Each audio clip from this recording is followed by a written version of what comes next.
better than us? Nobody!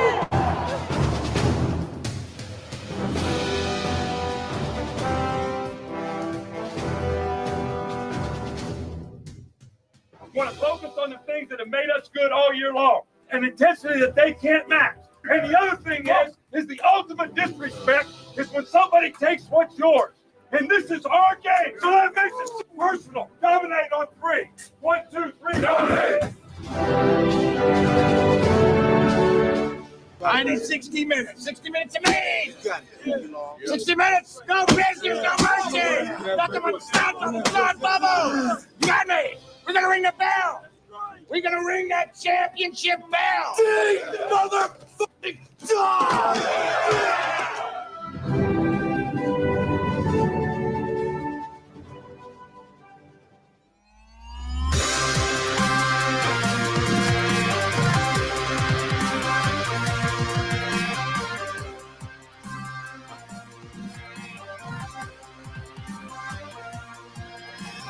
The Orange Bowl is on Mitch Jeter's leg. Good snap, good hold, kick on its way, and the kick is good! Yes! Mitch Jeter, with 7 seconds left, gives the Irish a lead, 27-24. Notre Dame is on the precipice.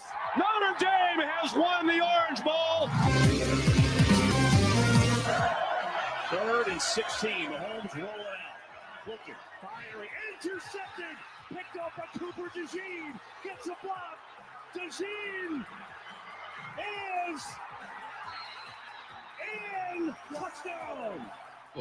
The Philadelphia Eagles have won Super Bowl 59. They have beaten the Kansas City Chiefs.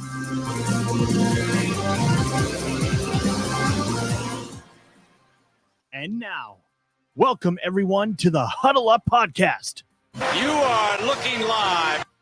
Hello, everyone. Welcome, Huddle Up Podcast. We are back. It is time for a new season.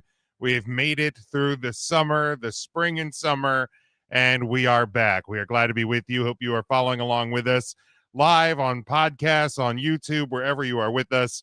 Make sure you hit the like, subscribe, follow button. You can get us on YouTube at Huddle Up Podcast.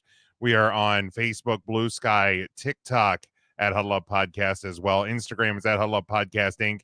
We are on Twitch at Huddle Up Inc. We would certainly appreciate a follow, a subscribe there wherever you are. You can also get our merchandise over on our TeePublic store. You can get that link on all of our social channels in the link tree as well, which is where you can get connected to everything Huddle Up related. So just hit the link trees there. Would certainly appreciate that. So we are starting off light on the new season, just Sean and I, as we had closed out the off-season program with just the two of us as well. Mike will be with us periodically throughout the year.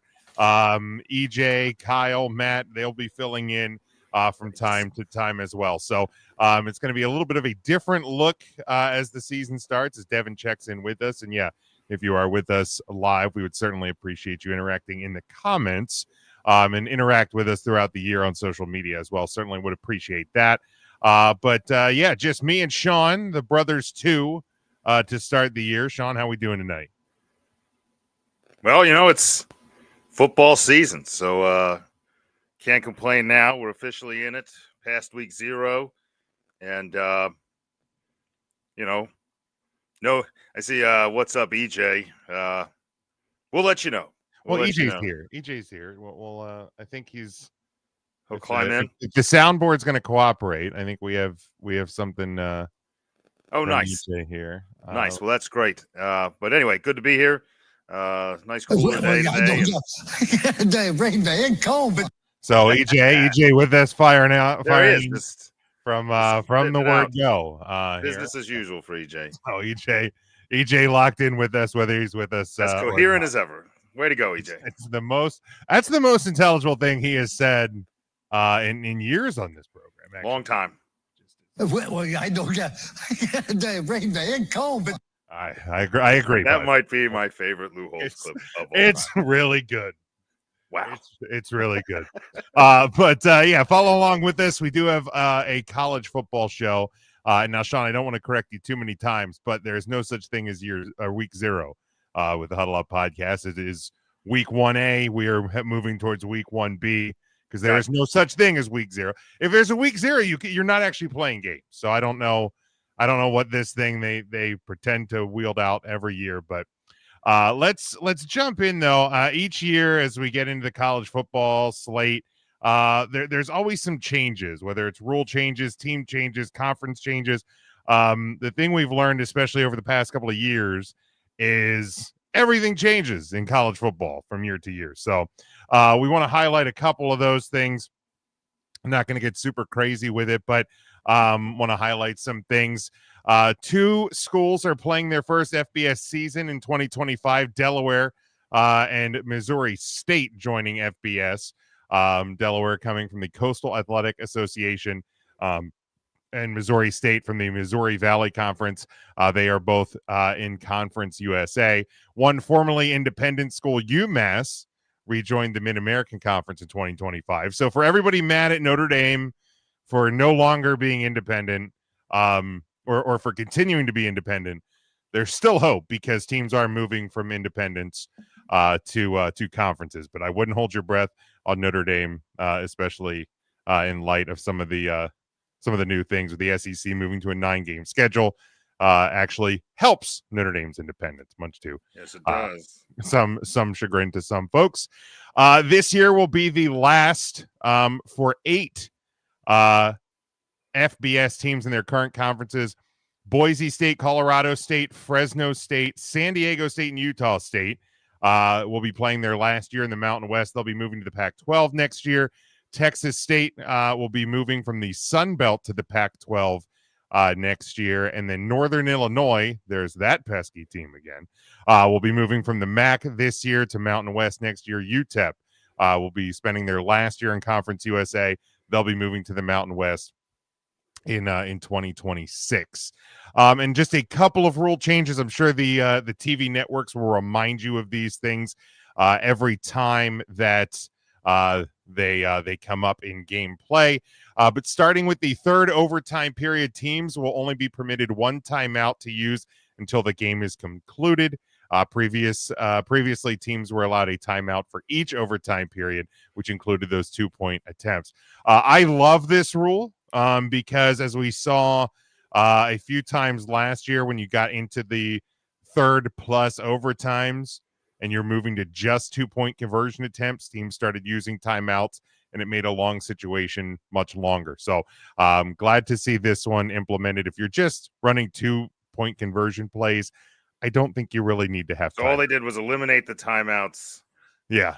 During 2-point conversions. Is that what they did? Well, yeah. So starting with the third overtime and beyond, you don't run like normal plays anymore. It's just like a 2-point conversion play. Right. And if both teams score, both teams miss, you move on. If only one scores, and the game's over. So yeah, no timeouts there. Once a decision is made on instant replay reviews, the referee will only use the terms overturned and upheld. The terms confirmed or stands will no longer be used. So just a little bit of verbiage there. So there's no differentiation now between like, oh, well, they saw something correct to confirm it. Either way, whether they saw something or couldn't see something otherwise, they're just going to say stands. Yeah, it's either upheld or it's overturned. So, got it. Now, granted, we watch with our eyes. I'm sure broadcasters will do it. They'll connect the dots. Oh, this would have been stands previously or whatever. But yeah, it's oh yeah, they're gonna get their 2 cents in. It's a simplification of verbiage. All right. 2 more rules here. Contact to an offensive player in a passing posture is now considered roughing the passer. So the protection of the quarterback seems to be growing in college football. We'll see how that is executed. And then this is a big one. This coming off of the heels of last year's Ohio State-Oregon game.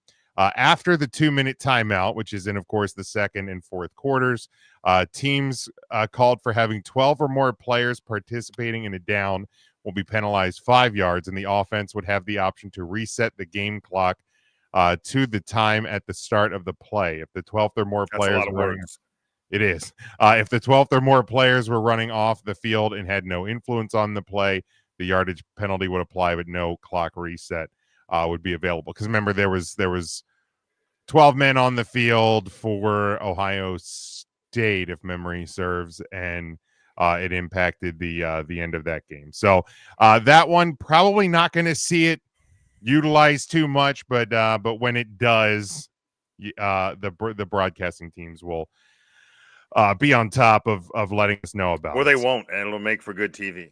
Or that. I Always guess a possibility. I guess it all just depends on which broadcasting crew you have. If it's like Ross Tucker and the Brain Dead Sports Bros, you probably won't get a lot of description. If it is like Fowler and Herb Street, as much as I don't like them, they'll probably be a good descriptor there. So, nothing overly major from last season to this season, but always like to highlight just a few things as we get the new year underway. So we are going to move into something we started doing this, I think, just last year, and it's looking at the preseason AP top 15, and what the win total over unders are going to look like for the year. We have the top 25 and others receiving votes on the screen. We're not going to do all 25 teams, but if you need a reminder on what the AP top 25 looks like, you can see it there. A bunch of teams receiving votes. Those ones always will get into play as teams start to shake out from the bottom. But we will start, Sean, at number 15, the Florida Gators, the over-under, and these are set by DraftKings. Your over-under for the Florida Gators is 6.5. Are they going to do better or worse? 6.5, and they're ranked 15th. They are ranked 15th. Like that just shows like all of these early matchups where it's like 1-5 and 3-9, and like they're just up here to be here. Yeah. Like you can't have a team and say this is the 15th best team in the country. No. And be like, also Vegas thinks they're only going to win 6 games. Right. Like that's idiotic. I get you play in the SEC, but Christ. All right. No, I'm going to take over on that. Obviously, get a lot of coverage on them down here. It's always inflated, so they always sound way better than they are. But some of the stuff they're saying this year sounds pretty legit, and I think that they were close last year. If they tweaked a few things up, like people are saying they did, there's no reason they can't win 7 or 8 at least. Yeah, I think if memory serves, I think they won 8 last year. They came on strong towards the latter part of the season. So, I think they're going to go over here. I don't think they're going to contend for an SEC title or anything like that, but I think they're going to be a better team than basically 500. So I will go over for the Florida Gators. Number 14, the Michigan Wolverines, 8.5. You're over under. 8.5. I'd love for them to challenge for the Big Ten. I think it's good when they do. Much to your wife's discontent, I'm going to take under. And my bold prediction is that they'll need Ohio State for their 9th and won't get it. Okay. And won't get it. You're thinking of that kind of 8-4, 9-3 range. I'm high on OSU. I think that's their only goal this year is to beat Michigan, and I think they're going to do it. I mean, it certainly seems very important. If you talk to Ohio State fans, they definitely still don't like the fact that it's been over a handful of years. Actually, it's been more than a handful of years since they beat them. The last time they beat them was 2019, as they didn't play in 2020 in the COVID year. So I like Michigan over, and I'll hit the button here, Marge, for myself as everybody will listening will want me to hit that. I think that they're as they got towards the end of last year, an improved team as it played out, and they didn't have an offense. They're starting a freshman quarterback, highly recruited. Offense, defense should be clicking better theoretically than last year. Schedule looks to be a little bit easier to manage, so I like Michigan to go over the 8.5. Number 13, South Carolina Gamecocks, 7.5.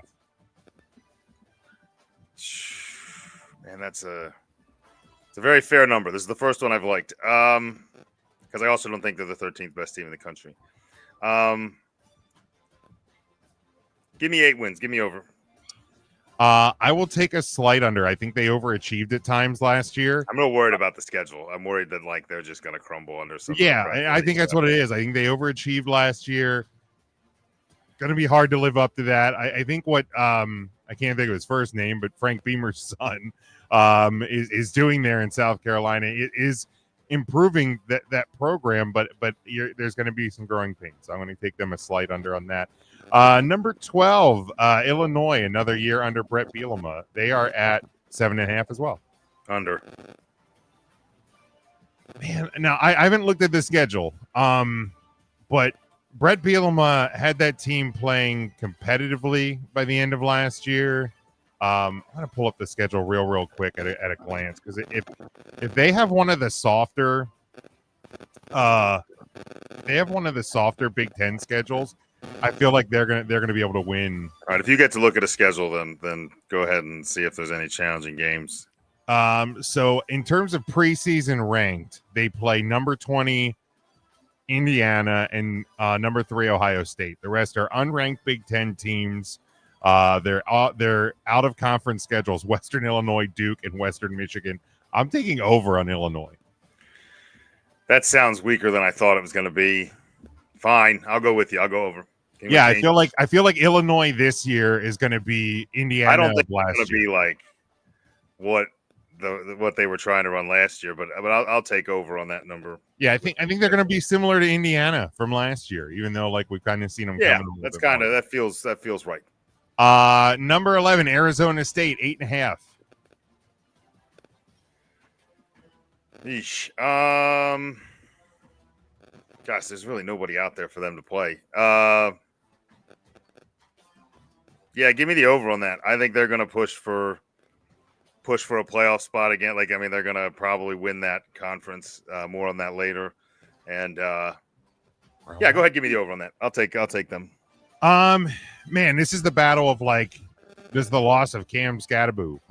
It's like, is it So going to impact that team? Like, was he really the team, or is the team the team? I'm going to say Scattaboo is the team. Give me the under on Arizona State. Number 10, hopefully getting their first loss of the year on Sunday. More on that later. With the Miami Hurricanes, the U, 9.5 win. Well, based on what you're going to hear a little bit later, I'm going to take an over on that one. I'm going to take a slight over. Okay. Hopefully not by much. And one of the marks on the helmet is golden color, but yeah, I'm going to take the over.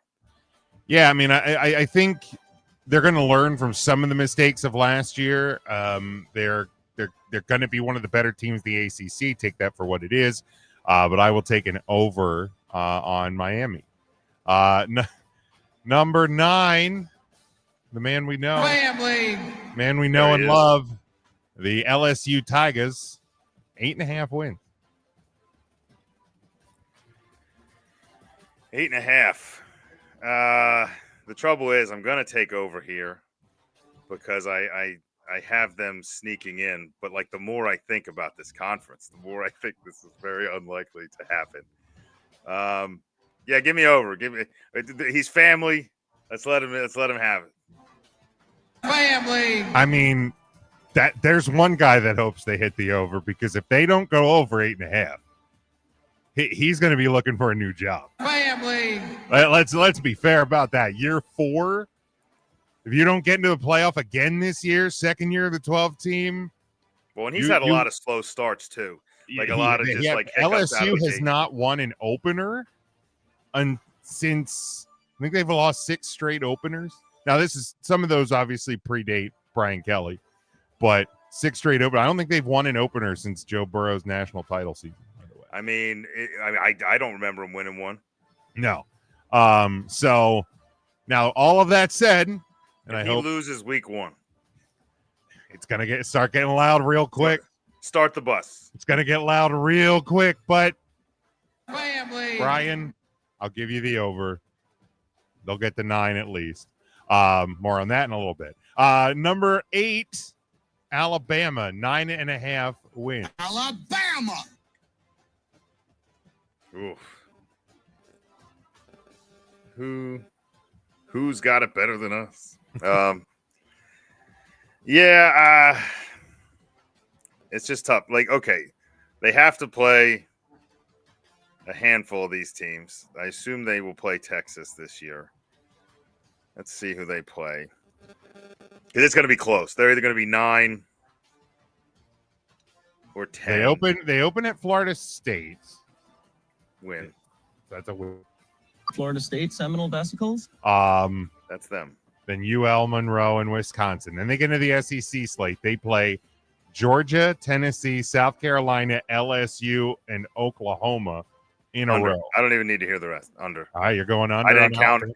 I don't think they're going to lose all those, but I think they're going to lose enough that, like, they catch another one on the chin late. They're going to be just under. I'll take just under. I don't think Oklahoma is the 18th best team in the country. I don't think Tennessee is the 24th best team in the country. I think South Carolina is going to disappoint. It might be slight, but I'm going to give Alabama 10. I'm going to give them 10. I'll give them the over. Mike says, smell you later, other USC. Number 7, quack, quack, motherfucker. The Oregon Ducks, 10.5 wins. That's a lot of wins. How many games do they play? 15? They hope so. And this is regular season wins? Regular season wins. No. Under. Under. Okay. I'm going to take it just under. I quack, quack, all you want. I just think that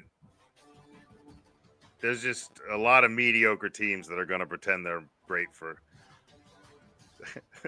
I'm not going to pull up and look at every schedule, but I feel like Oregon, besides the Penn State game, I don't think they have one of the harder Big Ten schedules. I know Michigan and Oregon don't play, again, because I'm a homer and I know Michigan's schedule. Homer.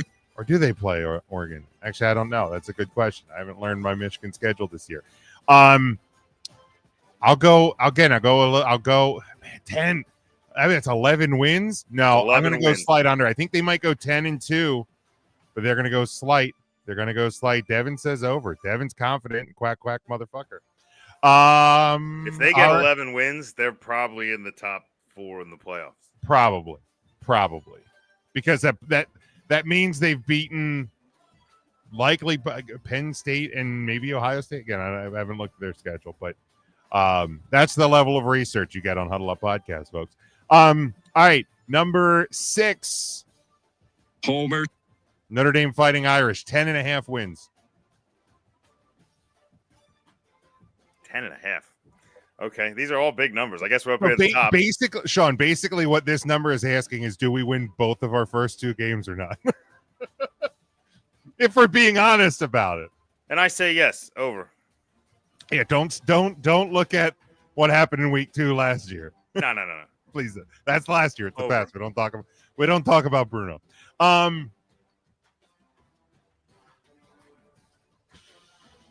Yeah, give me the over. Give me the over. I'd say they win at least one of the first 2 and close out the deal. Number 5, the Georgia Bulldogs, 9.5 wins. 9.5. I have them over. I have Georgia over 9.5. Yeah, I think Georgia's going to be really good. That team we beat in the Sugar Bowl is going to be really good. So I'll go over. Wide receivers. They brought in some new line help. It's just reloading an NFL roster. Yeah, absolutely. Devin has over on the Dogs as well. Just get those defenders ready for Philadelphia, okay? The only team that can stop Georgia is the Georgia State Police. Sorry. Number 4, the Clemson Tigers, 9.5. 9.5. Well, I'm going to give them over. That's a low number for a team in the top 5, I think. So I think Vegas wants you to take over, which means they know something, and I should probably take under. But I'll give them 10 wins. Well, and it feels like such a strange number because the ACC continues to be weak. But like Clemson slipped last year, Miami slipped last year. So I guess anything can happen. I'm going to go over. Even if they do slip up, I don't see them slipping up 3 times. Devin says under, though. Devin thinks the Fighting Dabos have some trouble.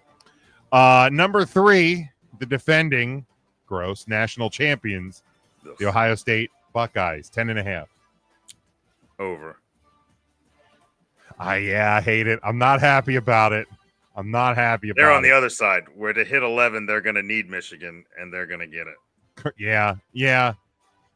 Well, in this house, they may falter after that. More I on that say in later. this house, we hope it's come into Ann Arbor at 11-0, and that's where the slip happens. That's gotcha. That's what we hope in this house. But I unfortunately will take I will take an over, because even in that scenario, if they go undefeated, lose at Michigan, they would still hit the over. Number 2, don't know how they're here. Devin says fuck Ohio State, but over. Don't know how they're here. But number 2, Penn State. No one's really sure. No one's sure. Penn State, 10.5. Your 2 best players were 2 of the most sought after NFL rookies. Yeah, presumably the best. They still have Drew Aller, though. Oh, yeah, they do have him and a couple of running backs. And I know they always have speed on the outside. That's not an issue. But we have their running back coach now. How about that? God, I'm still baffled by the 2. What's the number I'm actually picking against? 10.5. To be 11-1 if they're over? Yeah. No. I can't. That's under. And it might be by a game and a half. Yeah. I'm going to go under. They're probably going to win 10. I feel like Penn State is a perpetual 10-game winner, because they're going to lose to Oregon. I don't think they can't win 10. But because I think they play. I think they win. They're on pace for a natural 10 with the risk of a slip up is where I'm at. Like where because Franklin always has his wheel spinning game, and if you end up on the wrong side of it, then you're at 9. And I feel like it's not worth betting on 10 on 11. That's for sure. Yeah, and because I think they play Oregon and Ohio State. I think they're 2 biggest games, and we know what James Franklin does in big games. Whether it's all game, like we have seen against big teams in regular season before, or late in the game, like they did against Notre Dame in the Orange Bowl last year. It's always lurking out there, and it's going to lurk again. So yeah, give me the under there. Last one, the number 1 preseason AP team in the country, the Texas Longhorns, at the over-under on this, 9.5 wins. Best number 1 ranked team in the country with a lower win projection than 3 of the teams below. 4 of the teams. Then Penn State, Ohio State, Notre Dame, and Oregon at higher. Well, I mean, that's an over for me. I have more on this later, but I have. All right. Thank you, Matthew McConaughey. Can always count on you. That's right. No, Texas, I have them just so high flying this year, and maybe I just believe some Manning hype, but no, there's no way they only win 9 games. I just don't see it happening. No, me neither. I think this is one of the easier. They proved last year that they're a better defensive team than people thought they were, even against big teams. And I think they got even stronger. Yeah, I think this is one of the easier overs on the board, and they've been a really good team. It's not a question of like what does success look like, because I think success for the Texas Longhorns, going into this season, is actually getting to a national title. They've gotten to the semifinals 3 years in a row. So like they are, everybody is Texas back. Texas is back. They're back. It's just, is this going to be the year where they take the next step? We'll get into that in a little bit. But yeah, I think over 9.5 wins. I think that is, you can practically lock that up at this point. Like it just that one's easy. Hit it again, Matthew McConaughey. All right. Yeah, so that is our over-unders for the year. And now, Sean, we get into real football games. How about that? How about it? It has been too long. It has been, since the last time Notre Dame played. That we had real college football games. Are you messing like with a wire or something? Yeah, I think. Am I bumping this Yeah. stupid thing? I swear. Well, my mic has a trigger. Okay. All right. Is it on? Are we good? Yeah, you're good. Yeah, I'm gonna take my headphone wire the other way. There you go. Yeah, as long as you don't. I think they were interacting with each other. As long as you don't touch Well, it. I panicked. I thought it was a low wire and there was a kitten hitting things. Ah, gotcha. As long as you don't touch it, it's okay. That's what she said. All right. That goes for a lot of things that I do. Yeah, if you don't touch it, it's all right. Yeah, just that's the general. That's the general rule. It's the easiest one to live by. 3 games featuring 2 top 25 opponents this upcoming week, and we start with the big one. It is where College Game Day emanates from. It is where Lee Corso will make his final headgear pick. Not so fast, my friend. Man, I'm telling you, watch that documentary on ESPN if you haven't had the chance. Is it great? It is really, really good. It reminds you why you love Lee Corso. He's just awesome. But it is number 1 Texas at number 3 Ohio State. Ohio State is a 1.5-point home favorite. You're over under on this game, 47.5. This one, big noon on Fox, Sean. Man, what a start to your day. Fantastic. Man, we're not here to play. It starts at big noon on Fox if you have YouTube TV and they get the contract fixed. Because if not, there's going to be a lot of angry people, myself included. Wow. But the whole state of Texas will just secede. The clock is ticking. We're going TV. You have till 5 o'clock tomorrow. Man, this is going to be close, and I think it's going to be a close enough game that it's not going to necessarily hurt either team in the short run or the long. I love Matthew McConaughey, and I love the Texas Longhorns, and I think that they are a great team. Hit it. All right. Oh, Matthew, not so fast, my friend, but this one's in the shoe, and this is a big game. Not so fast. Yeah.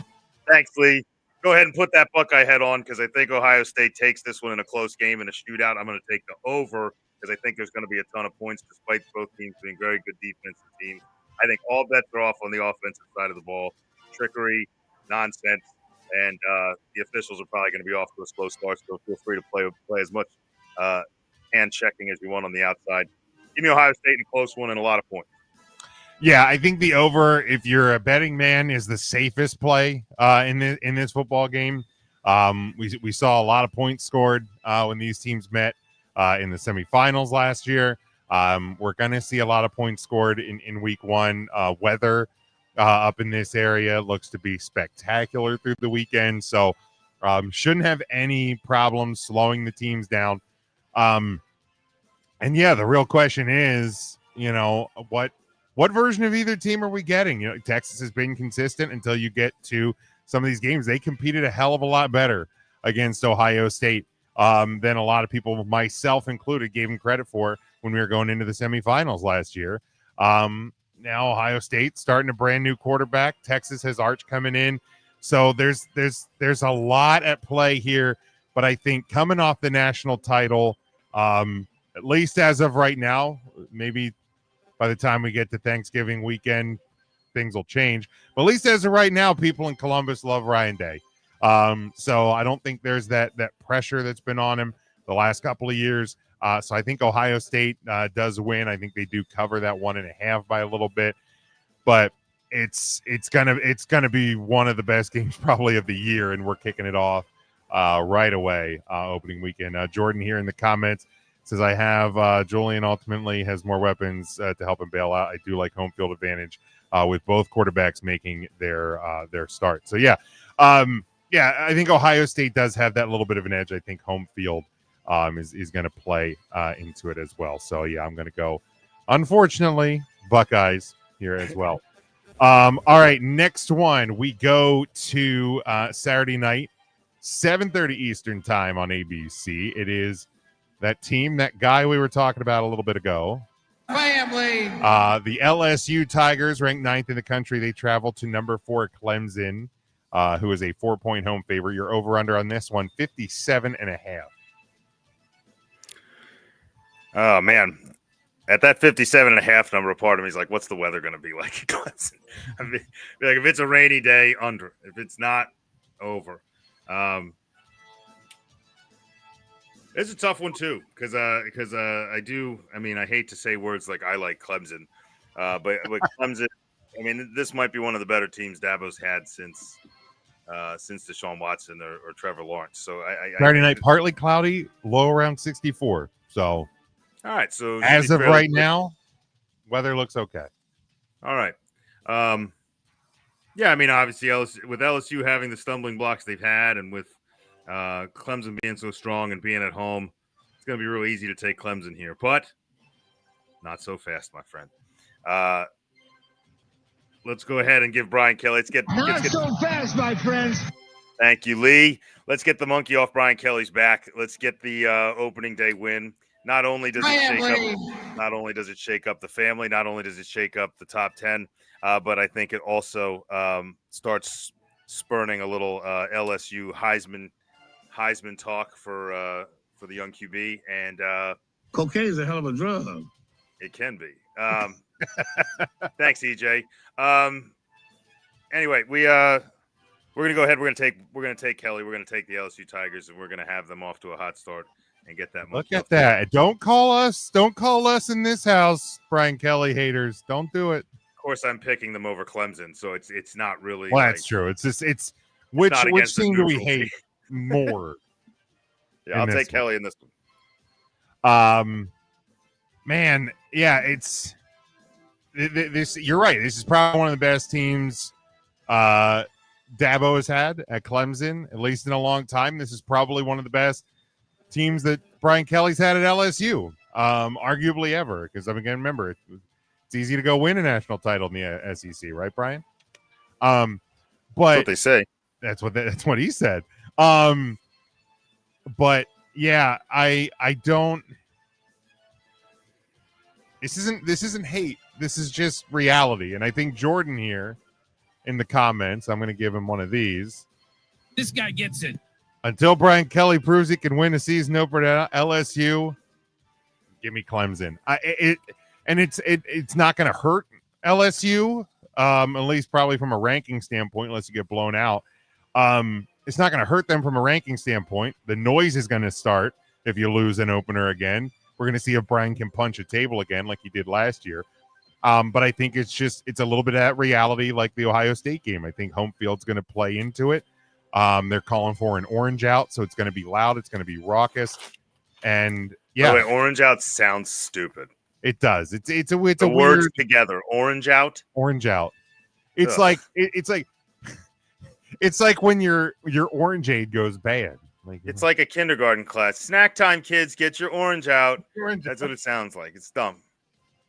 We're like, it's like craft time. Like, what color paper we use? Get your orange out. Get the orange out. What color crayons are we using today? Get the orange out. Thursday. It's time to draw the sun. Get the orange out. No, they asked for the president. Get the orange out. Not so fast, my friend. All right. Get them all the sound bits. Cover that up. Not so fast, my friends. Don't be rude. Does he mean the skin or a jumpsuit? We're not sure what he means. Just get the orange out.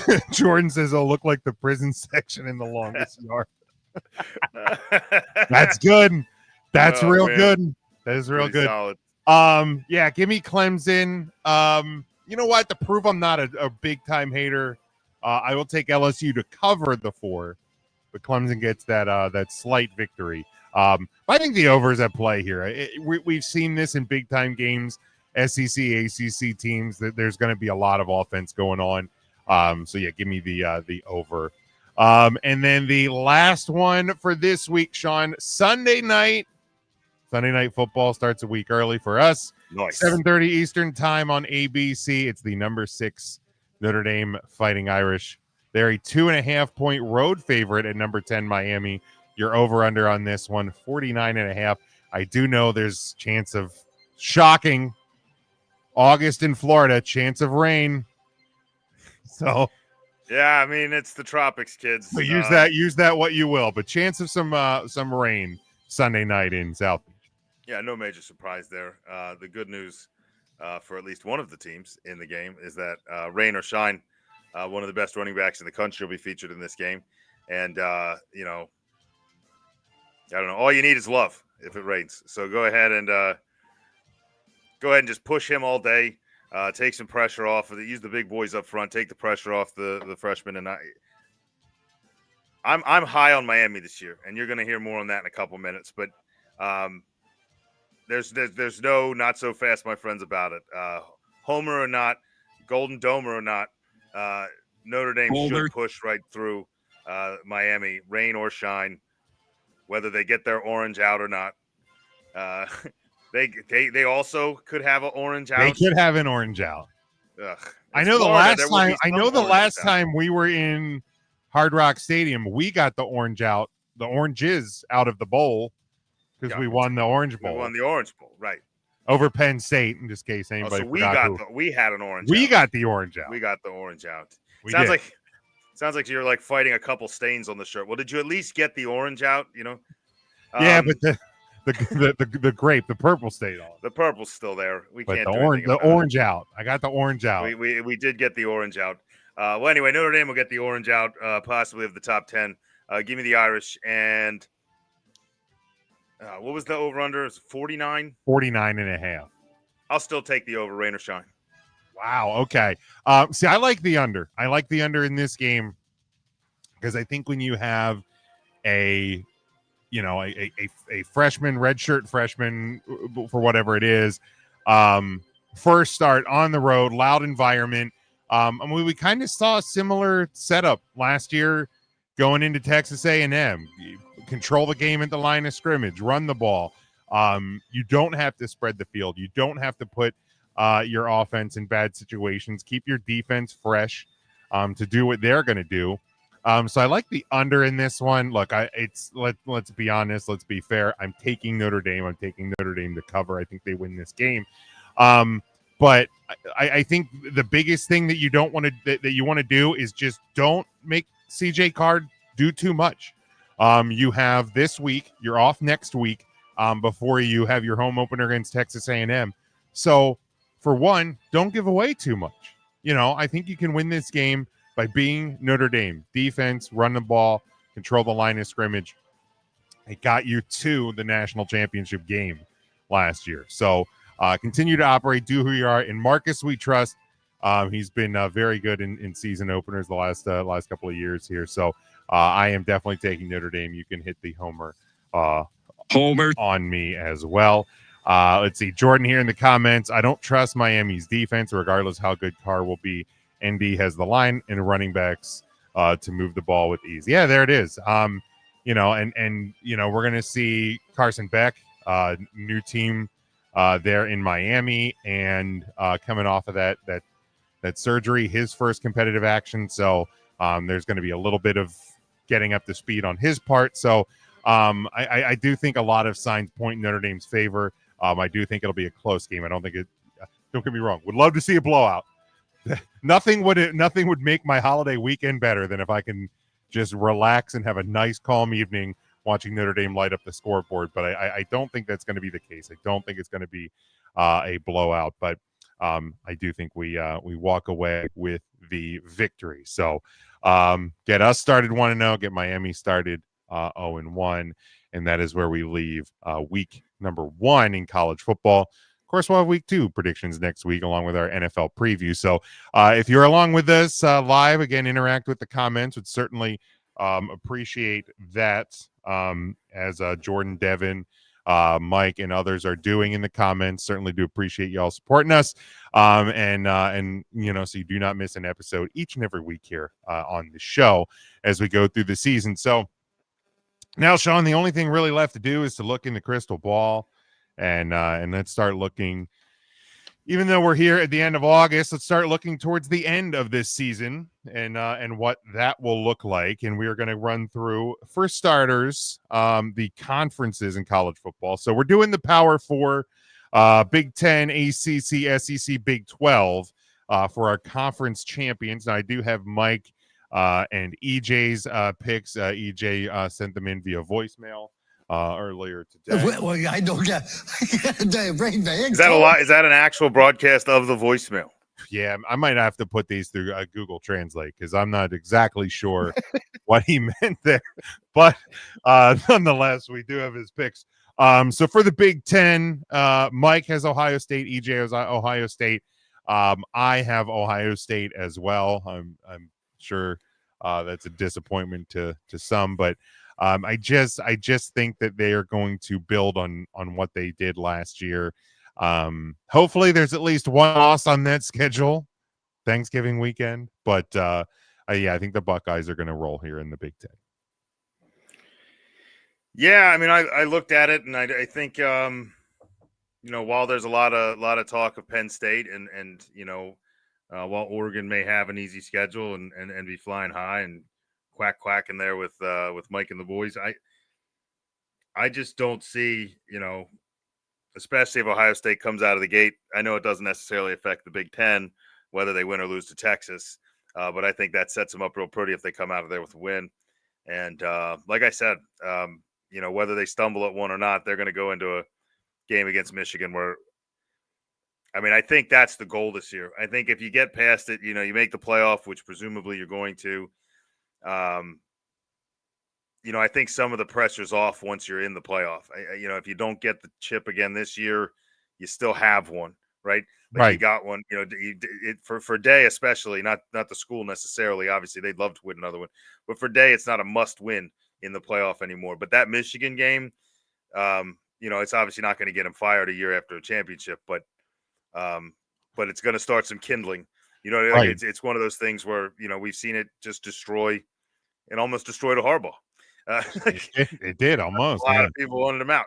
I think they're going to prep for that game. They're going to come through. They're going to blast through Michigan, and I don't think they slow down in 4 quarters. I don't think there's any. I think they run full speed the whole game, and then whatever happens after that happens. But they're going to be the Big Ten champion. I just, you can tell me how close Oregon and Penn State are. I just don't see it. Yeah, similar to the Brian Kelly in season openers, similar to some other teams around the nation. Until Oregon does, they laid an egg in the Big Ten title game last year. Penn State laid an egg against Ohio State. Penn State laid an egg at the end of the Orange Bowl. So again, prove it to me when it matters the most. And I don't think they're capable of doing that. And in terms of Ryan Day, I think the only way that your job's in jeopardy this year is if you do have a couple of slip ups in the regular season, and then again you lose to Michigan in Ann Arbor. Here's the thing: I'm not thinking they will, but obviously I picked them to win the Big Ten. They lose 3-4 games in the regular season, but you go into Ann Arbor and win, people are probably okay. If you lose 3 games in the regular season, one of them being Michigan, and say maybe that's in the first round, again, you're a year after a national title. You can't have a flop of a year and 5 straight losses to that team up north. It's gonna get loud. It's gonna get real loud. There's only so many times you can say, but we know we're better than them. Right? Yeah, we're better. We're the better team. Are you? Not that day you weren't. Are you? Because now it's back-to-back coaches that because then all of a sudden Sharon Moore has 3 wins against you. Yep. So it'll get loud. It'll get very loud. All right, moving to the ACC. A little bit of a difference of opinion here. I have Clemson. EJ has Clemson. Mike has as SMU getting the ACC title this year. We saw them lose in the title game last year, lose in the first round of the playoff. But Mike has SMU learning from last year's mistakes, getting the win in the ACC. ACC, obviously a lot of folks have Dabo. I have them getting off to a slow start here in week 1.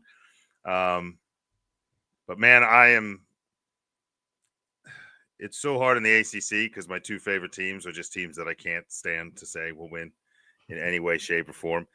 So out of conference schedule, I'm gonna have Dabo taking an edge. But when it gets into that conference and these teams start hitting their stride, and the news, and some new players start to get working, especially namely a quarterback from Georgia, I think you may as well get those gold chains out and keep them out, because the University of Miami is going to, I think they're going to steamroll right through it. I think they tightened up the ship. I think they got bigger and faster and stronger. I think they learned from a lot of mistakes last year in what they thought were easy games and what they thought were gimmies, and, when to take the foot off the gas. And I don't think they do this year. And I think that Miami comes out of the ACC on top of Clemson and everyone else. Wow. Okay. So 3 different teams on the prediction side as your ACC champion. Moving on to the SEC, EJ sticking with one of the tried and true classics as the Georgia Bulldogs. Mike and I have the Texas Longhorns. Matthew McConaughey. All right. We'll enjoy that. But yeah, we have Texas again, kind of performing to that level that they've been at, wanting to make that extra step. More on that in a second, but winning the SEC this year. Is it 2-2? Did you say you have 4 picks? No, EJ, Georgia, one Georgia, 2 Texas. 1 Georgia, 2 Texas. So I could even it up if I wanted to, because I am an Eagles fan. We love watching our farm system play. You're Georgia Green. Yeah, we love watching our farm system play. So roll Tide, go Dogs at the same time. Keep breeding them down there. I mean, Georgia's been the cream of the crop for a long time. And, obviously the coaching's there, and I think it's a hard place to play. And I don't think there's a lot that can stop them. But cue up Lee Corso. Not so fast, my friend. Because there is a team in Texas, and there is a Manning in the conference, and there is a team out trying to prove that they belong. And I think they started to last year, and I think they continue it this year, and they put an exclamation point at the end of it. Give me the Longhorns to win the SEC outright. All right. That was just for you, Matthew. Here we go. All right, and last one of the Power 4, we go to the Big 12, and we have some differences of opinions here. EJ, it's the Big 12. Because it has nothing to do with everybody can win and nobody matters. But EJ has Utah. Did you say Utes? Utes. Utah.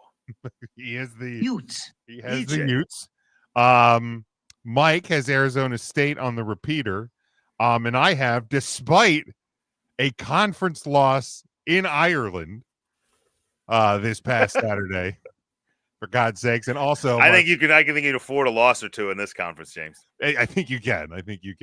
And the loss of my first parlay loss of the year, by the way, first parlay of the year, first leg of the year, first loss of the year. We're back, baby. We're right in it. And the other 3 legs hit. It should have been fine. Kansas State over 13.5 in the first half. God, what was it? Death taxes in the over in the Big 12? The first half of the season, and it goes under. Well, you're in mid-season form, and if there's one thing if there's one thing that attracts, it's that it's a new Big 12. Yeah, so the brand new Big 12. They've been selling it was a no sweat. I got my $5 back. We've already rolled it into this coming Saturday, so we're back, baby. Another loss coming for me, but I have Kansas State Wildcats getting the win in the Big 12 there. Wildcat. Wow. Oh, you got to get that on the soundboard. Owen Wilson from Royal Tannenbaum's just going Wildcat. Wow. All right. Put it down. Mark it down. Mark it down. Wildcat. I mean, I don't hate the pick. It's hard to hate anything that anybody picks out of this ludicrous conference, but if there's one thing I can do, it's, I'm going to look at the rosters up and down, and I'm going to look at the recent history, and I'm going to take the team with the kind of strongest pedigree coming in. And never thought I'd say this in a conference, but I think it's Arizona State. And so I'm going to ride with Mike. I'm going to take the repeater, and I'm going to take Arizona State with very few losses. Like if they'd have come up in the overrun, I'm sure they're going to. Here's another soundbite for the board with Will Ferrell. You're the devil. You're the devil. That's a good one. Yeah, we got to get some for these team names out here.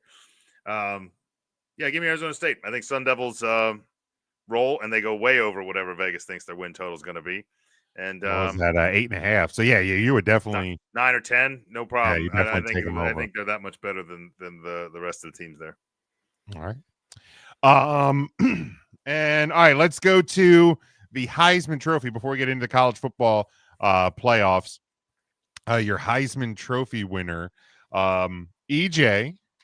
He's going to our pal Brian. Family. He is Garrett Nussmeier, quarterback of the LSU Tigers, Oh, thank God. getting the Heisman Trophy. I almost put Nussmeier in, and I didn't. So that's probably DJ has him. We're fine. Yeah, they rain man cold, but I thought I heard a Nussmeier in there. We did. I think it was somewhere in that second syllable. Mike and I we're on the same boat. I'll hit the button for me and even for him. Give me running back out of Notre Dame, Heisman Trophy winner number 8. Number 8. Jeremiah Love.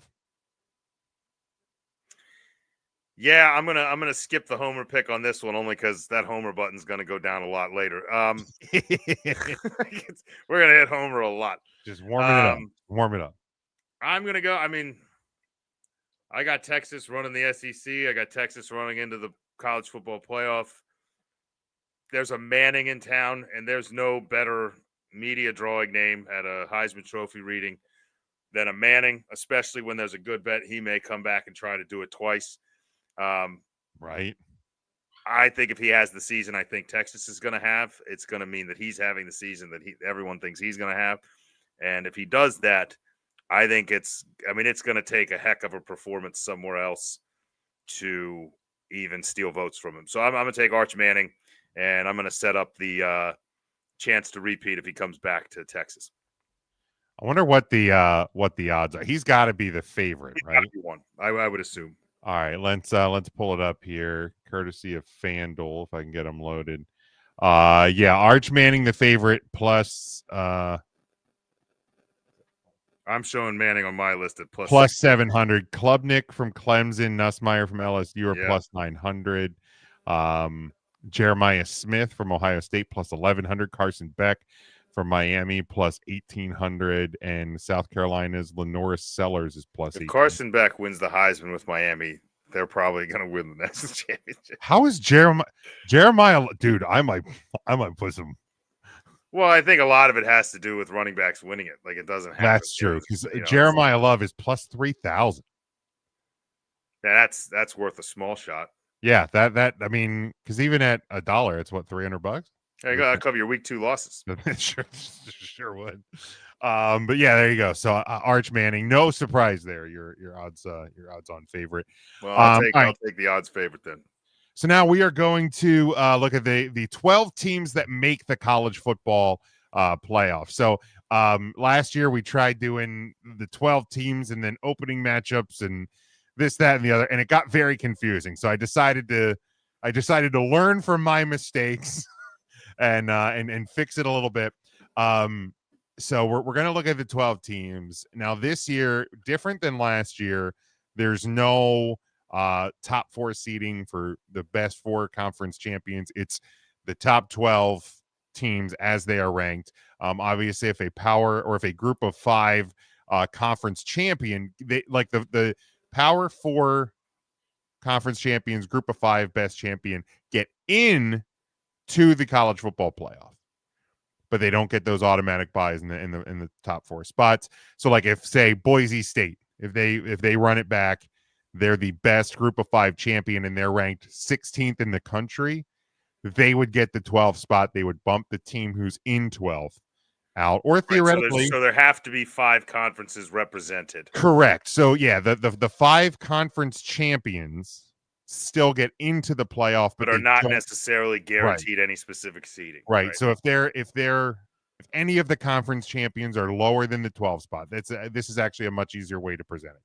Any of them are lower than 12th, they automatically get 12th, 11th. Right, as long as they're the 5 high, like if they as long as they are the highest. Like presumably you're going to get SEC, Big Ten, potentially ACC represented just on the rankings. And correct. Then there would be like 2 other ones at play, whether it be the Big 12, the Pac 12, the Mountain West, Sun Belt, like all of like whichever the winners of those are the two highest, they would join the other three in the no matter where they're ranked. So just so I know I didn't screw this up, because I'm looking at your bracket and I was debating it and I was trying to search for it and I just gave up. When the four come back in, when the top four with a bye come back in the quarterfinals, do they reseed? Like, would the one draw the lowest? No. So that's one of the flaws in the college football playoff that they didn't fix yet. Because, like, to me, if you're one, like, say you got Texas rolling in with a head of steam, number one, they should get the lowest winner of what's left. But they don't. Now, if all of the higher seeded teams in round one win, then they would get it would play out that way. So they base it off of like whatever the higher seed originally was. Theoretically, this is one of the flaws, and so the four are gone. So wherever the 5 is, that's going to line up with the 4. Correct. Right, and wherever the 3 is, that's going to be your 5 or your 3. The 3 is going to get the 6. So it's going to go from there. Right. And if there's an upset, it just fucks everything up. They don't currently. They don't reseed. They don't reseed. Gotcha. The bracket is the bracket, and that's the bracket. So I have mine, and I filled mine out as I have it going. So I'll put it up later, so we actually get a visual of what it actually looks like on screen. But we will start. Let's start with the 12 through 9. So we'll go with the bottom 4 teams that qualify for the college football playoff. I have EJ's here. He has Boise State at 12, Arizona State 11, Oregon 10, and LSU at 9. Mike has Boise State at 10, at 12, Alabama at 11, Oregon at 10, and Clemson at 9. And for me, I have Boise State at 12. So there's a common theme there. Boise State going to be your group of 5 conference champion representative, getting in at the 12 spot, probably bumping somebody out. LSU at 11. So I do have Brian Kelly and company making their first college football playoff. Michigan at number 10, and Kansas State, my Big 12 champion, at number 9. So you want me to run to 9? Yeah, go 12 to 9. All right. At 12, I also, like EJ, have Boise State getting in with an automatic bid. No idea what they'll be ranked, but I don't see any.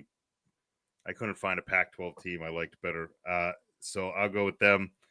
I have Brian Kelly, our family, sitting there at number 11. Family. I think they're going to have a strong season. I think it is a semi-Heisman run for Nussmeier, but I don't think they finished high enough for him to be in consideration. Then I have SEC rival Alabama coming into the top 12. Alabama. And then a 10 or 11 win Big 12 champion Arizona State getting a ridiculously high 9 seed. All right. Next group, we're going to go 8 to 5. EJ has Penn State at 8, Florida, the Gators. Come on, EJ. At 7. Well, I don't get rain man cold, but I can't wait for when he's actually on a show and I'm like, EJ, what are you thinking? And you just press that over him talking. Because EJ, explain yourself. I just mute him. Texas at 6, and the Utes at 5. Did you say Utes? His Big 12 champion. 5? Getting to the 5 good does seed. He think they're going to play? Apparently very good. Did you say Utes? And yet his Heisman winners in LSU? I know, but he's hedging his bets. He's not here to defend himself. He's the hot takes guy. That's him. He's the hot takes guy. Mike, as the board reloads, Mike has Penn State at 8, LSU at 7, the Notre Dame Fighting Irish at 6, and the Georgia Bulldogs at 5. For me, I have the quack quack. I have Oregon at 8, Alabama 7, Notre Dame 6, and Penn State 5. Sounds like a lot of similar teams, except EJ's list. I'm going to take. I also have the Oregon Ducks at 8. I have Dabo's Clemson Tigers at number 7. I have Penn State at the 6th seed, and the Notre Dame Fighting Irish at 5. Yeah, so a lot of similar thoughts there. Just a lot of the same teams kind of hanging around where they start, where they finish. For sure. And then the top 4, so the teams getting the bye. EJ has Notre Dame at 4, Clemson 3, Ohio State 2, and Georgia 1. Mike has SMU, your ACC champ, at 4. And maybe Mike didn't remember that they don't get the bye, or maybe he thinks SMU is just gonna scorch the ACC. But SMU at 4, Arizona State 3, Ohio State 2, and Texas at 1. I have the Georgia Bulldogs 4, Clemson 3, Texas 2, and the Ohio State Buckeyes at 1. I have your ACC champion Miami Hurricanes at 4. I have the Georgia Bulldogs at 3. The Texas Longhorns at 2. So I got 2 SEC teams at 2 and 3. And then I have the Ohio State University coming in as a 1 seed. I just thought when you were, I had Texas as a 1 and I switched it, and they're just barely crossed out. So I almost botched that up reading it back. But I definitely have Ohio State 1. I have another one for the board, especially after predicting they would beat Texas. Your ACC champion in the movie Rudy, when D-Bob yells Miami. I feel like that's got to be one that goes on the board. Probably smart. You'd be happy to know I went off on somebody who made fun of Rudy in the past week, and told him, I was like, look, I don't even care if you like college football. I don't care if you know the real story. I don't know what the reason you hate Rudy is. Yes, it's played up for them. But I was like, if you like Vince Vaughn, then you need to appreciate Rudy. Vincent Vaughn. He was Vincent Vaughn, and you had John Favreau, and the cast is phenomenal. One or both of them were ready to hang it up. They just weren't getting any traction, and they were like, but they met and they talked and they did funny last scripts. Practice of the season, and this swingers and a maid later. They both had some career traction, and they've done okay. They've done okay. They've done fine. I think that Vince Vaughn's going to finally get a big film. Maybe. Might make out and do something. All right, so now we're going to look at the college football playoff semifinals. Again, once we get to the national title game, national champion, I will show mine on the screen just so we see how the seating and all that works, but I don't want to give anything away yet. EJ in his semifinal games, again, I think the number 1 team gets to decide which game they play in, but for the sake of continuity, I have the Fiesta Bowl as our 1-4 matchup, like the 1-4 winners matchup. And I have the Peach Bowl. So it's Fiesta and Peach are your semifinal games this year. Peach Bowl as your 2-3 winners. So EJ has Texas versus Georgia in the Fiesta Bowl. He has Ohio State and Florida, the Gators. Well, I don't as your Peach Bowl. Mike has your Fiesta Bowl, Texas versus Georgia, Ohio State versus Notre Dame as your Peach Bowl. I have Georgia versus Ohio State in the Fiesta Bowl, and I have Notre Dame versus Texas in the Peach Bowl. So, Sean, what do you have for those? Okay, so my 8th seed, I don't understand. I don't understand the next round. So I'm just gonna. This is the winners without the top 4 in it, or we have jumped around. We are into the semifinals. So, as you're looking at the screen, it would be. I would jump around. Yeah, okay. You jump around a lot. The 1 through 4 have come in. They've played, and now we're at the next round. Correct. We are cool, second. Cool. We are second to last. We are okay. So I have. How's that even possible? So there's 4 games. I got you. So I have. No, 4 I have teams, the 2 games. So I have Notre Dame was my 5 seed. So wherever that goes, I have them playing the University of Miami. So that would be the Peach. In this scenario, that would be a 4-5 matchup in I guess the Peach Bowl. I think that would be. You had Miami at 4 and Notre Dame at 5. So I don't think you actually couldn't have them. Because Notre Dame would be the highest of the seeds, so they would play the lowest of the. Okay, yeah, I'm playing out to the next. Yeah, you're in the wrong round. I'm playing out to the semifinals. So it would be who do you have winning Notre Dame? Well, I had Notre Dame winning that because I had Notre Dame beating Boise State and then Miami. Okay, so you have Notre Dame in the semifinal. Yeah, and I got Georgia beating LSU to get to play Notre Dame. So I have Notre Dame, Georgia. I don't know what bowl I'm in because I did not have an actual sanctioned bracket in front of me. So I only have 2 games then, though. Yeah, because we're in the semifinals. It's 2 games. Okay, so I have Notre Dame, Georgia, okay, and I have the number 2 seed Texas Longhorns against the number 1 seed Ohio State Buckeyes.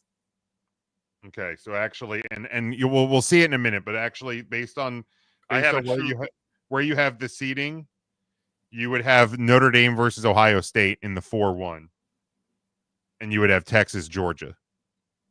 Okay. In the Peach Bowl. Okay. So yeah, write that down, and then you could pick the winners, and because that'll be your national championship game, and then your national champion. So I have Notre Dame, Ohio State in the Fiesta Bowl, and you have Texas, Georgia in the Peach Bowl. How could I have Notre Dame if Ohio State was my 1 and Notre Dame was my 5?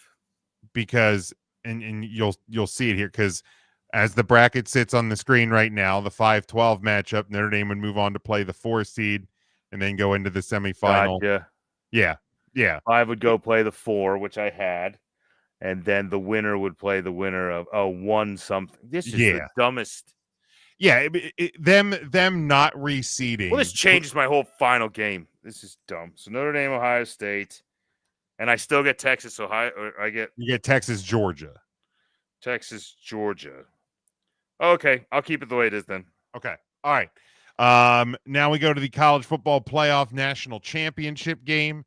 EJ has Ohio State versus Georgia, and he has the Bulldogs winning this year's college football playoff national championship. Mike has Texas versus Notre Dame in your college football playoff national championship. He has the Texas Longhorns winning your college football playoff national championship. I, again, despite some of the nasty rumors, just kidding, some of the rumors about going over Homer on me, I do not have Notre Dame beating Texas in the Peach Bowl. I have Georgia and Texas in my national championship, and I have the Texas Longhorns as your college football playoff national champion for this year. So I like my national championship game lined up even better with the new alignment. With Texas, Georgia, I have an SEC potentially SEC championship game rematch, and I have Texas winning it for the second time. Okay, and I have a national championship game rematch now. This would be a great semifinal to sell. College football is actually kind of praying for this. This would be perfect for them. I'm going to take, and I have the Irish beating Ohio State this time around. Like I said, Ohio State, this isn't, while it's the ultimate goal, I think Ohio State can afford a slip up. I don't think Day needs it, and I think Notre Dame does, and I think we beat them. So that sets up Notre Dame, Texas, just like Mike said. I believe my finals last year was Notre Dame, Texas, and I think I picked against Notre Dame in that one. So this year I'm not going to. I'm going to take Homer. You can hit that button as many times as you want. Not so fast, my friends. Yeah, I say, give me the Irish. Why not? I Homer. really think Texas would probably walk through that game. It's a good bet most days. But you know what? Not every day.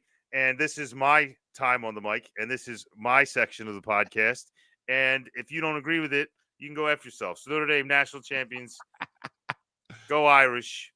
Joe Buck yourself. The beauty Exactly. The beauty of this, if Notre Dame were to win the national title, our last win last year was at Hard Rock Stadium in Miami in the Orange Bowl.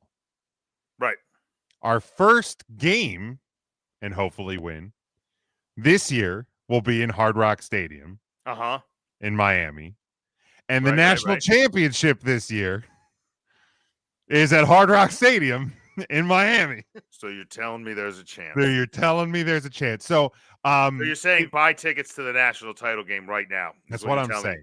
Find a seat, pay whatever it costs. So if you're on the video side, if you're on YouTube, I do have the full bracket as it plays out. So again, we talked about this last year. The college football not reseeding is ludicrous. We hate it. We're not a fan. Now, I see why it lines up the way it does, but God, that just looks awful to me. Right. So again, and as it played out last year, because all the 5, 8, 5, 6, 7, 8, those teams won last year. So in that scenario, the second round plays out correctly as far as and the 8-9 can't really screw it up. No, it's everybody else. It's the other games, yeah. Because had Boise, in this scenario on my bracket, if Boise State upsets Penn State, theoretically they should be moving on to play Ohio State. I don't see how college football doesn't see it because college football would love, because you expand it to 12 teams, they would love nothing more than for a 10 to 12 seed to win their first game and be like, look, anyone can do it, right? And then. But then they go through, get mauled by like a 4 seed. Not so fast, my friend. Right? Like the 11 seed goes in and plays the 3 instead of the 1. But then your 1 draws like a 2 or 3 loss, like Georgia team. Yeah. And gets murdered. And then you're like, well, now my 1's out. You know what I mean? Like, so I don't know. I think the reason they do it, and it's not a good reason, but like hypothetically speaking, if you're sitting there, Boise State, they're playing on my bracket as you see it on the screen. They're playing Penn State in the first round. Correct. Boise State fans think we can beat Penn State. They already know they're going to move on. Like, let's just pretend that that's the Sugar Bowl.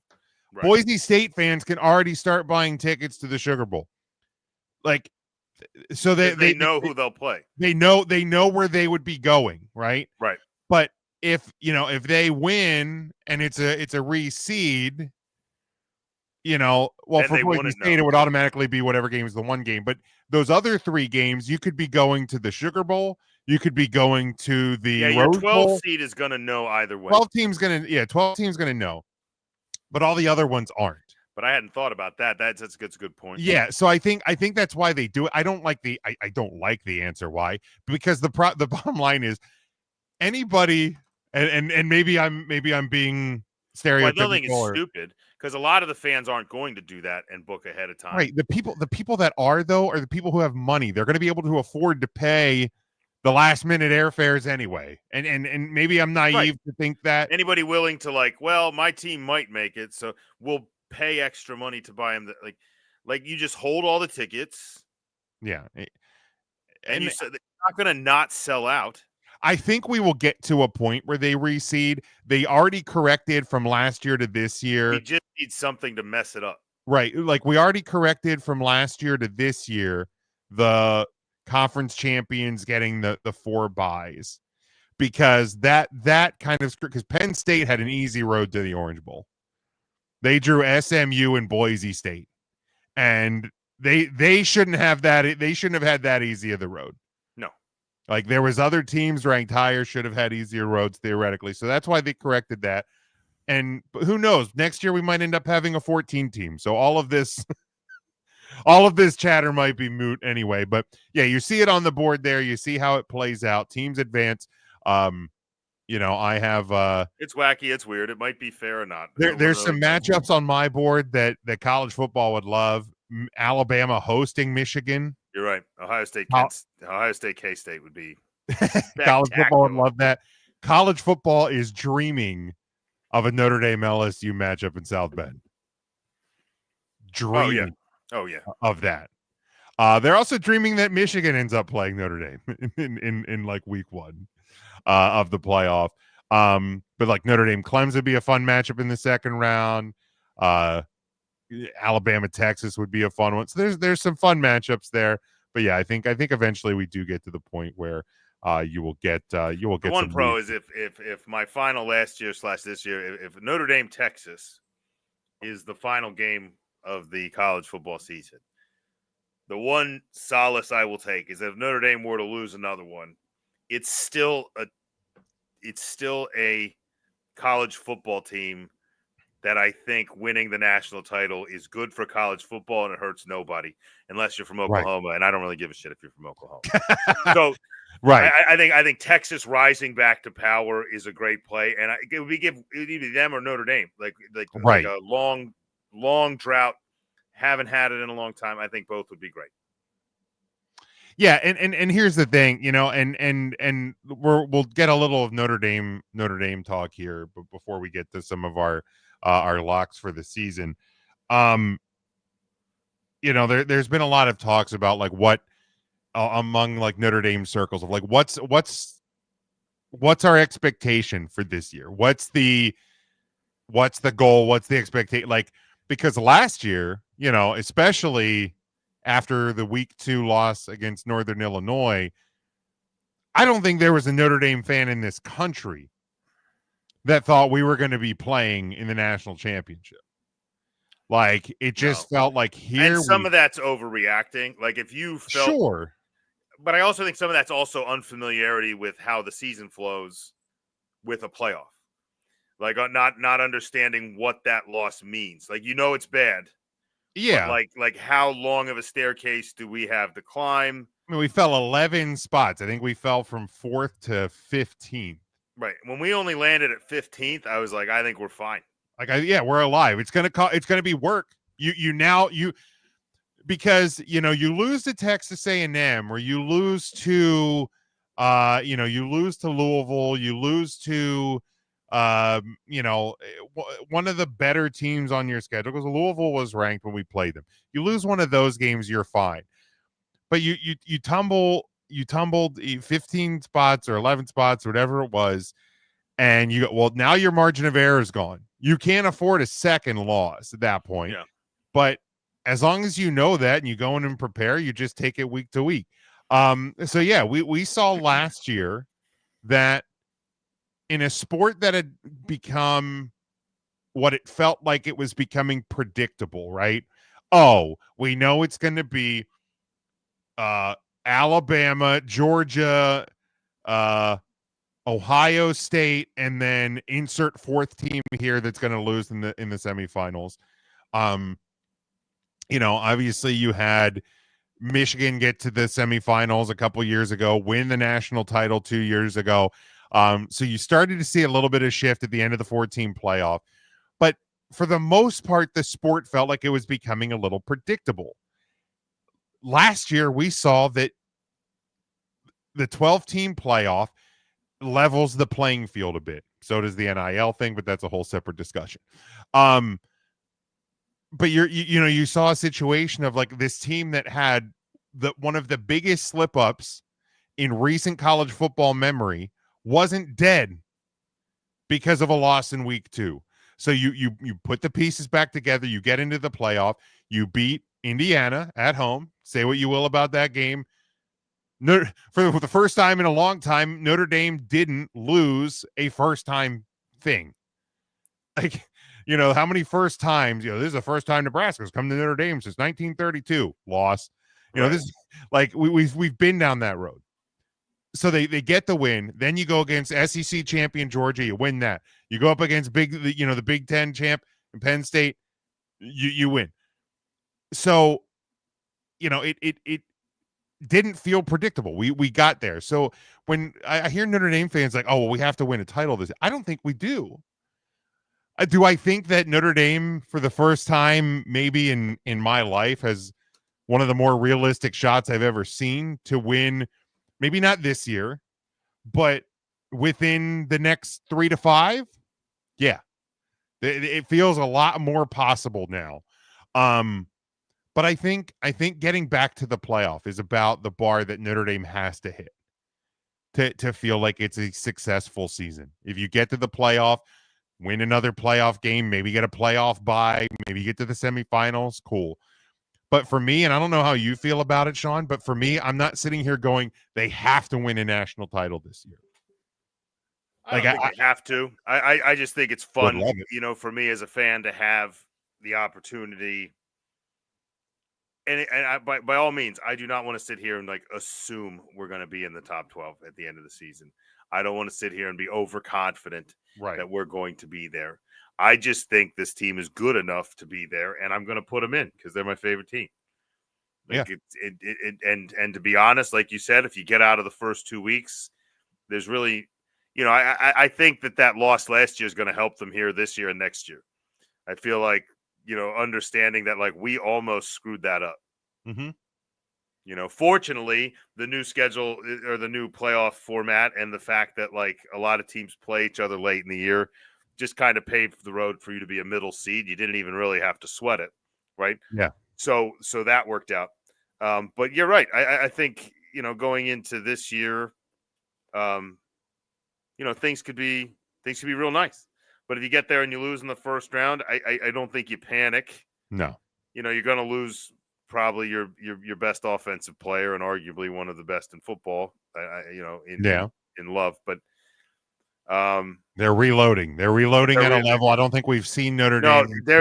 There's a lot of I think that it's far enough into the rebuild or the rebrand that really talented high school players are watching Notre Dame, with honest, well, let's not commit to Georgia just yet, right? Let's not commit to Ohio State just yet. Or even if they are, stays up there, it's. And I think a lot of it speaks to the correct choice that was made in hiring Freeman as the coach. Absolutely. I think did he have the pedigree and the rings? Sure. And the other, he had the pedigree there, but did he have a ton of head coaching success going into it? Not really. He never had a head. This was he never had a head coaching job. So which hasn't been in recent memory the track record that Notre Dame has chosen. Right. So, you realize you're man, this guy feels special. And we've been screwing this up over and over again anyway. So let's go against the grain here. Let's go ahead and sign this guy that everyone loves so that we don't lose the guys we do have. And then he turns around and starts doing this. And it's been a really good turnaround. There was a group of players who went into Jack Swarbrick's office after Brian Kelly left and said, if you don't hire Coach Freeman, we're leaving. Whether it's NFL, whether it's well, and it's funny, the transfer portal. I wonder with the transfer portal in general, if that happens more often. If there are players that are I'll stay if. I think a lot of times it's I'll stay if I make another $4 million. Sure. Which I still think. I'm all for people getting paid, but there's got to be some kind of. There needs to be regulation. It'll have to. You can't start putting restrictions on it right away. You got to start to figure out where the flaws are. Yeah, I think we'll get to a point of regulation at some point. It'll take some time, but I would play as many years. If I had a big name and a lot of time, I'd play as many years in college as I could. Why not? You don't got to pay. There's guys that are there's college players this year that are absolutely making more than an NFL rookie. Oh yeah, absolutely. So why wouldn't you? Why would you just get to flash your talent all over the place? Yeah, it's just. To your point about Notre Dame making the right choice, last year it was a resounding theme, whether it was on ESPN interviews, the Dan Patrick show, whatever. They were talking about how Notre Dame became likable. Sean, would you ever have thought that you would have heard on a national on stage a national level that Notre Dame was likable? I think Notre Dame was likable at a time. I think when everyone didn't have a choice whether they went into the Army, and I think when everyone didn't have a choice whether to be patriotic or not, and I think, just in general, when your announcer sounded like this, see, I feel like Notre Dame was very likable, and even through, I'd say maybe the Lou Holtz era, they were very likable. I think people still remembered when they were great. Well, I don't but didn't think I was going to pitch that little tidbit just now. But I think as Notre Dame had a farther fall from grace, people started to enjoy it. Yeah. And I think any level of resurgence for a year or two made people just hate us. Right, because Tyrone Willingham wins 7 games. They get the Sports Center cover. Yeah. Return to glory. Charlie Weiss wins 7 games his first year, and you're getting we're just annoying. You're getting 60-minute interviews. We were the Dallas Cowboys. But also, you talk about guys going, maybe I'm not going to commit to Georgia yet. I'm not going to commit here. There's guys this summer who decommitted. I think it was a quarterback decommitted from Georgia, committed to Notre Dame, and said the reason why is because he wants to play for Marcus Freeman.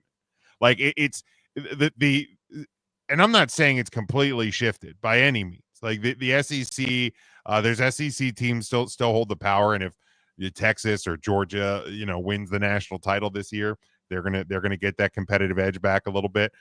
But I think there are certainly players out there that saw a coach who is younger, has a different style, has a different approach than a lot of your typical college football coaches.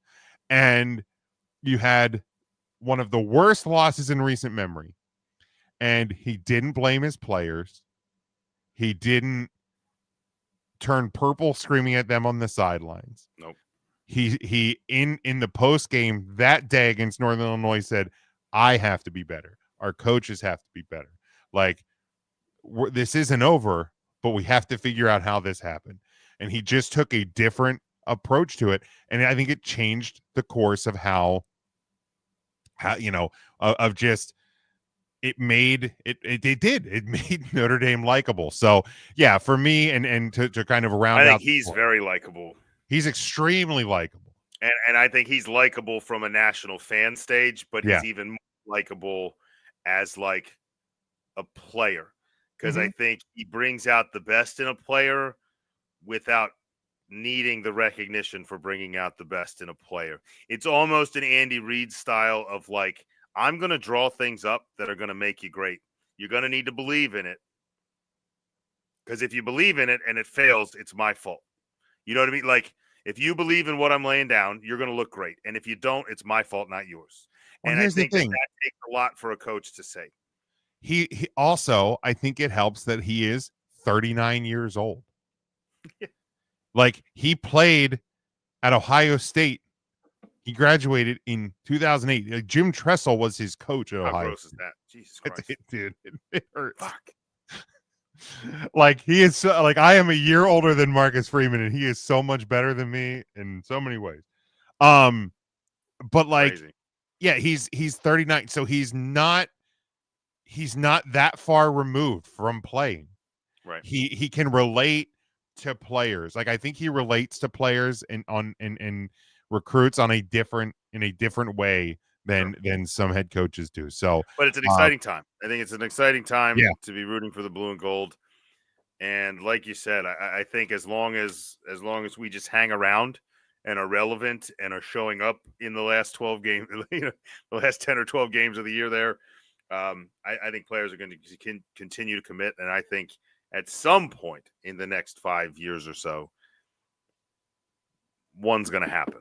I'm not going to guarantee it when. I'm not going to guarantee whatever. If it's this year and my prediction proves true, I'm sure I'll rub it in everyone's face. But, could I easily see us not getting it? Sure. But we're going to be there. And I think that's great. Yeah, I'm very excited for this year, for the future of this program, because I think they are in a really good spot. All right, Sean, before we wrap up the college football preview show, it is time to do this. You better lock it up. You better lock it up. No, you lock it up. You lock it up. Lock it up. Lock it up. So during the regular season, and as we play out next week and beyond, we will look at our weekly locks. What's one thing that will happen this weekend? But since we're previewing and predicting the season, what is one thing that will happen in this college football season, Sean? Well, there's a lot of things I've borderline guaranteed during this show that are absolutely insane. So why not one up it even more? My lock it up is that I'm not saying no team in Division I college football will do it. But when you look at your top 10 at the end of the regular season, there will be 0 undefeated teams in college football, or in the top 10. There'll be 0 undefeated teams in the top 10. 0.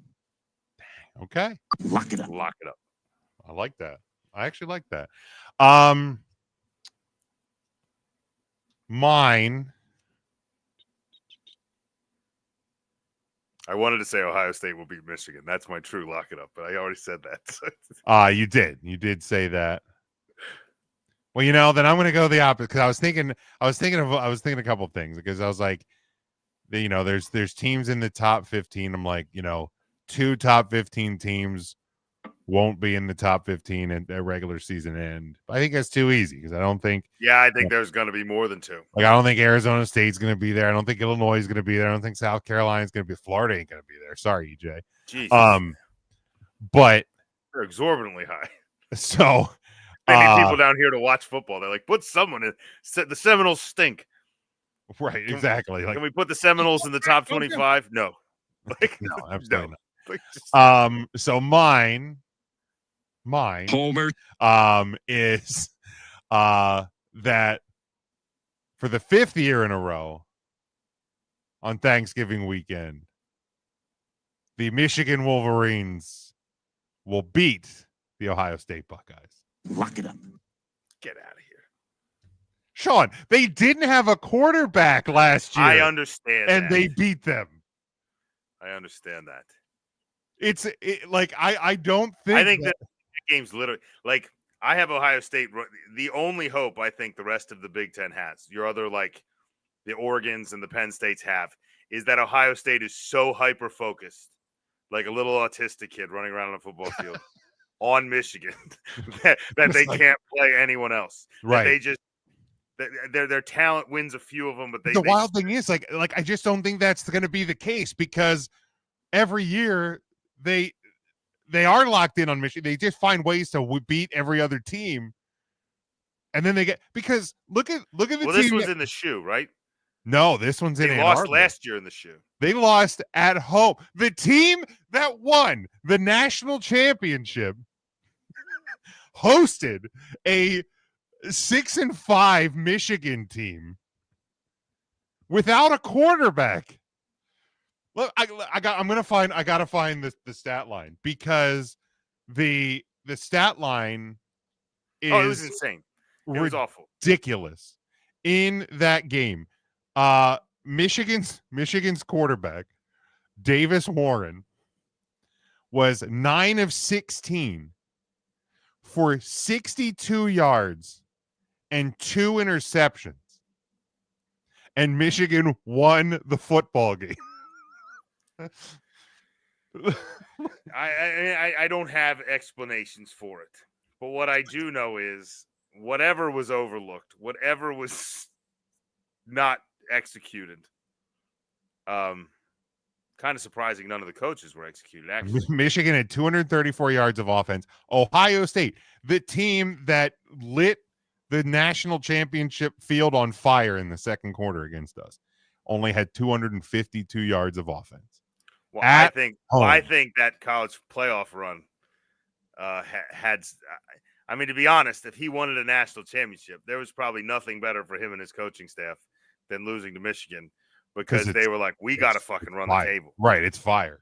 like we are in trouble.